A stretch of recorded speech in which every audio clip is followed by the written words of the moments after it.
LTX 2.5 just landed on Hugging Face, so I gave it the same AI influencer prompts I give every model. And honestly, the results surprised me because some clips look better than I expected. And the LTX prompting skill I used to have optimized prompts for this model, you get complete for free at the end of this video. Okay, let's get straight into it. Everything here is a real screen recording, so you can follow every step. We grab LTX 2.5 from Hugging Face, load the standard ComfyUI workflow, and run my fixed AI influencer prompts, the same set I give every model. And the prompts and the settings stay on screen the whole time because this is about building an AI influencer, not a cinematic demo. This is the official page, Lightricks LTX 2.5 on Hugging Face. The weights are gated behind Agree and Access, under the LTX 2 community license, so it's an open weights model. Inside you get a 22 billion dev model and a distilled one, ComfyUI variants, a Gemma text encoder and separate video and audio VAEs, so it can generate sound too. And the positioning changed because Lightricks framed 2.3 around a rebuilt video VAE and finer detail, and they framed 2.5 around continuity, control, efficiency, stronger prompt understanding and native multi-shot. That's their words, not our test, and continuity is the part an influencer needs, so we test exactly that. So these are the three official LTX 2.5 workflows: text to video, image to video, and first and last frame to video. For an AI influencer, image to video is the one that matters. We feed it the same character image and see whether her identity survives motion. For this test, I'm using the official workflow at 0.9 megapixels in 9:16 aspect ratio for 5 seconds at 24 frames per second with prompt enhancement enabled. And I've put all three ComfyUI workflows in my Discord, the link is in the description. Now let's run our fixed influencer prompts and look at what actually comes back.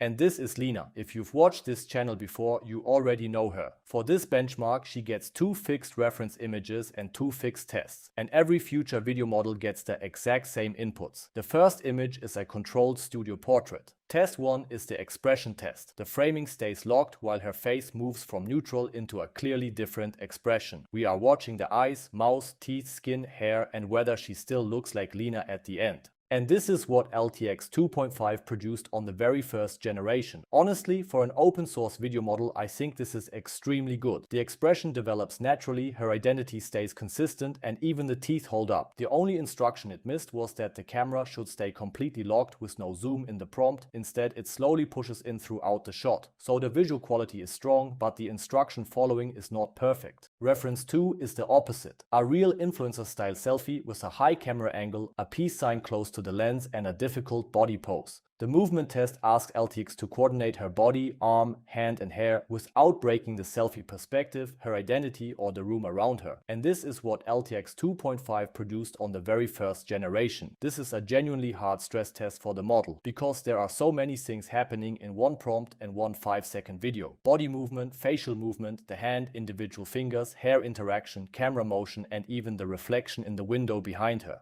And LTX handles most of it surprisingly well. The fingers stay very realistic, and when she runs her hand through her hair, both the hand movement and the way the hair reacts look extremely convincing. I also like that the reflection behind her stays present as the scene moves. The only obvious weakness is near the end, where her eyes start to look a little strange. But overall, for an open source model handling this much movement at once, this is a very strong result. These are the only 2 tests in the benchmark. Same images, same prompts, same settings, and the first generation stays in the video. Now let's look at what it takes to run LTX 2.5 yourself. And if this video helps you create better AI influencer videos, please leave a like. And if you really want to learn how to build proper AI influencers from start to finish, check out our Skool community. The link is in the description. And just quickly on speed, I generated these clips on an RTX 5090 and each one took around 2 to 3 minutes, which is honestly pretty fast. You can probably push it even faster with a GGUF version, and if you want the fastest setup, I would use an RTX Pro 6000 on RunPod. For RunPod, just click down below. Now let me give you my final review. So my final review is, for an open source video model, LTX 2.5 is extremely impressive. It keeps Lina consistent, handles complex movements surprisingly well, and both tests gave us usable results on the very first generation. But it is not perfect. The first test ignored the locked camera and zoomed in, and the eyes became a little unstable near the end of the movement test. But for creating AI influencer videos, this is absolutely a model I would keep using and testing daily. And now let me give you the free resources. And as promised, the LTX 2.5 prompting skill and all 3 official ComfyUI workflows are free in our Discord. The skill works with Claude Code, Codex or any agent you use. and our custom LTX workflow is still in development. Once it is ready, I will add it there too. You find everything down below. And if this test saved you time, leave a like and tell me in the comments which model should face the same prompts next. So see you in the next video. Bye.